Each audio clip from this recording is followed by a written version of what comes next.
في يوم 6 أغسطس سنة 1945 انطلق الطيران الأمريكي على مدينة هيروشيما علشان يرمي أول قنبلة ذرية على المدنيين بدون أي رحمة، ويومها راح ضحية الكارثة اللي عملوها دي أكتر من 140 ألف إنسان، والحرايق انتشرت في جميع الاتجاهات بمتوسط مساحة 10 كيلو متر مربع تقريبا، والمدينة خسرت أكتر من 70% من المباني اللي كانت فيها.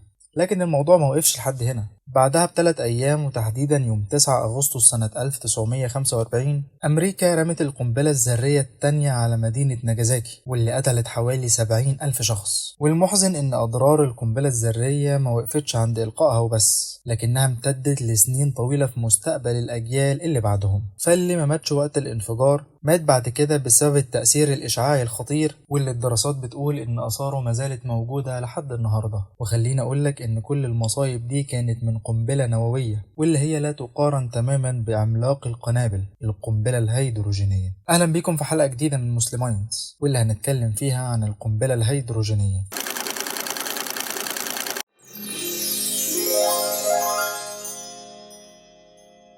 القنابل السيرمو-نووية واللي منها القنبلة الهيدروجينية هي واحدة من أخطر الأسلحة النووية اللي تم تطويرها في التاريخ. قوتها التدميرية بتيجي من تفاعل نووي اسمه الاندماج النووي. الاندماج النووي ده بيحول جزء من كتلة الذرات لطاقة، وده بيحصل على حسب معادلة أينشتاين الشهيرة واللي بتربط الطاقة بالكتلة وسرعة الضوء. وده بيحصل لما ذرات الهيدروجين تندمج مع بعضها تحت درجات حرارة عالية جدا، وبيكون النتيجة تكوين ذرة هيليوم جديدة، ووقتها بيطلع كمية عملاقة من الطاقة. واللي بيحصل بالظبط علشان القنبلة الهيدروجينية تشتغل هو إنها بتبدأ مرحلة أولية بيتم فيها تشغيل شوية متفجرات عادية زي تفجير قنبلة ذرية صغيرة الأول، واللي بتجمع كمية يورانيوم كافية لبدء تفاعل انشطار نووي. التفاعل ده بيولد انفجار وحرارة بملايين الدرجات، والحرارة دي بتروح للمرحلة التانية واللي فيها مادة الليثيوم بتدخل في تفاعل اندماجي، وتبدأ فورا سلسلة انفجارات في القنبلة الهيدروجينية، وده بيولد الانفجار الكبير. والغريب إن القنابل دي ممكن تكون حجمها صغير جدا، صغير لدرجة إنها ممكن تدخل في راس صواريخ باليستية، واللي هي بتقدر تسافر لآخر الدنيا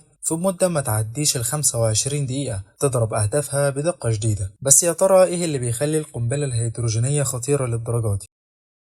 القنبلة الهيدروجينية أقوى بكتير من أي قنابل تم استخدامها قبل كده على وجه الأرض، وأول سبب في كده هو إنها قادرة تمحي مدينة كاملة في لحظات، وبتنتج إشعاع نووي بيقدر يأثر على كل شيء في مسافات كبيرة جدا حوالين الانفجار. الإشعاع ده بيكون خطير لأقصى درجة وبيفضل لفترات طويلة، ممكن يسبب أمراض زي السرطانات. تاني سبب هو طريقة عملها نفسها، فهنلاقي إن الطاقة اللي بتطلع من القنبلة الهيدروجينية بتكون خارجة من الاندماج النووي، لكن لو جينا نبص على القنبلة الذرية فهي بتعتمد على الانشطار النووي. وهنا لازم نسأل سؤال مهم: إيه الفرق بين الانشطار النووي والاندماج النووي؟ علشان نطلع طاقة نووية إحنا عندنا طريقتين، إما الانشطار أو الاندماج. القنبلة الهيدروجينية مختلفة عن القنبلة الذرية، لأن القنبلة الهيدروجينية بتعتمد على الطاقة اللي بتخرج لما ذرتين خفاف يتحدوا أو يندمجوا مع بعض، لكن القنبلة الذرية بتعتمد على الطاقة اللي بتطلع لما ذرة تقيلة بتنقسم أو تنشطر لذرتين أخف. الذرات في العادي بيكون عندها شحنة موجبة، ودي بتمنعهم يقربوا من بعض، لكن لما الحرارة توصل لملايين الدرجات الذرات بتاخد سرعة كافية إنها تتغلب على التنافر ده وبتقدر تندمج مع بعض. والهيدروجين بالذات مناسب للعملية دي جدا لأن شحنته ضعيفة وسهل جدا يتغلب على التنافر. وهنا محتاجين نسأل سؤال مهم: هل تم قبل كده تجربة القنابل الهيدروجينية ولا الموضوع مجرد أبحاث؟ سنة 1952 اختبرت أمريكا أول قنبلة هيدروجينية في العالم، والكلام ده حصل في جزر مارشال، ووقتها طبعا روسيا ما سكتتش وعملوا نفس التجربة بعدها بسنة واحدة سنة 1953. وبعد كده التجارب بدأت تكتر واحدة ورا التانية. بريطانيا مثلا عملت تجربة على القنبلة الهيدروجينية سنة 1957، والصين سنة 1967، ده غير فرنسا سنة 1968. لكن من أقوى التجارب اللي تمت كانت في يوم 30 أكتوبر سنة 1961 لما العالم اتفاجئ بأقوى انفجار تجريبي شافته الكرة الأرضية، وده حصل لما الاتحاد السوفيتي فجر القنبلة الهيدروجينية بتاعته اللي كان اسمها القيصر الكبير. في اللحظة دي البشرية استوعبت حجم الدمار اللي ممكن يحصل لو الأسلحة النووية استمرت في التطور المرعب ده. القنبلة دي كانت في الأول قوتها 100 ميجا طن، بس قرروا يقللوها ل 57 ميجا طن لأنهم كانوا خايفين من تأثير الانفجار. ده غير إنهم في المرحلة التانية من آلية القنبلة بدلوا نظائر اليورانيوم 235 بنظائر الرصاص، وده علشان يقللوا كمية الغبار الذري اللي بينتج من الانفجار. وفعلا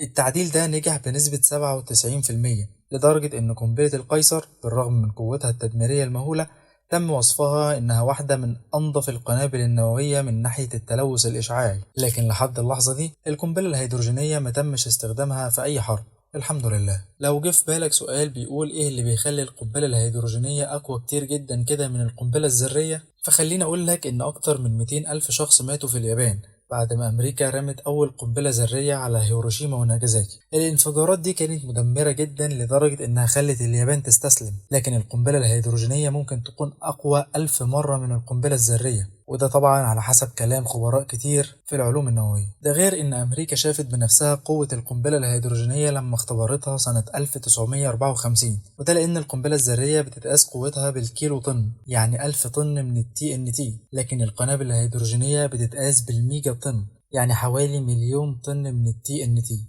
فطبعا القنبلة الهيدروجينية بتعمل انفجار أكبر في كل شيء، سواء في الموجات الصادمة أو الانفجار أو الحرارة أو حتى الإشعاع. ولك أن تتخيل إن الانفجار بيطلع موجة صادمة بسرعة الضوء، وكمان الضوء الشديد اللي بيطلع منها ممكن يسبب العمى لبعض الناس اللي هتبص عليه مباشرة، والحرارة اللي بتطلع قادرة تحرق الأخشاب وكل المواد القابلة للاشتعال وتسبب حرائق ضخمة جدا في كل الأنحاء. ورغم إن مفيش دولة استخدمت القنابل الذرية بعد الحرب العالمية الثانية، إلا إن الخبراء بيقولوا إن استخدام القنبلة الهيدروجينية هيكون كارثي أكتر بكتير من القنابل الذرية. على سبيل المثال القنبلة الذرية اللي نزلت على ناجازاكي قتلت كل الناس اللي في محيط 2 كيلو تقريبا، لكن القنبلة الهيدروجينية ممكن توصل لمسافة من 8 ل 16 كيلو متر، وده معناه إنها هتقتل عدد أكبر بكتير من الناس. والقنبلة الهيدروجينية أصلا معروفة بأنها قنبلة المدن، لأنها تقدر تمحي مدينة كاملة، وده بيخليها أخطر بكتير من القنبلة الذرية اللي برضه مدمرة بس مش بنفس الدرجة. وعلشان كده نقدر نقول إن القنبلة الهيدروجينية هي النسخة المطورة من القنبلة الذرية.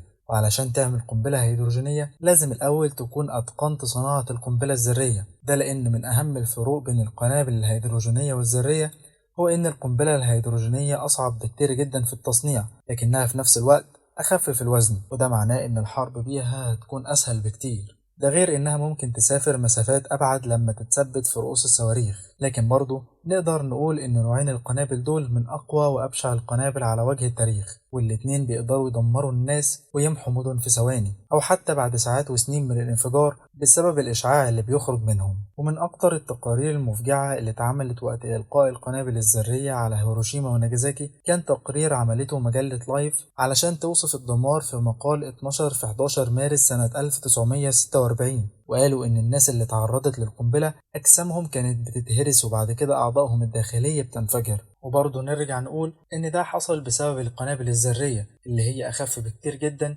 من القنابل الهيدروجينية. دي كانت كل معلوماتنا في حلقة النهاردة من مسلماينز. ما تنسوش تقولوا لنا رأيكم في الكومنتات، وما تنسوش تعملوا شير للفيديو وسبسكرايب للقناة عشان يوصلكم فيديوهاتنا الجاية كلها.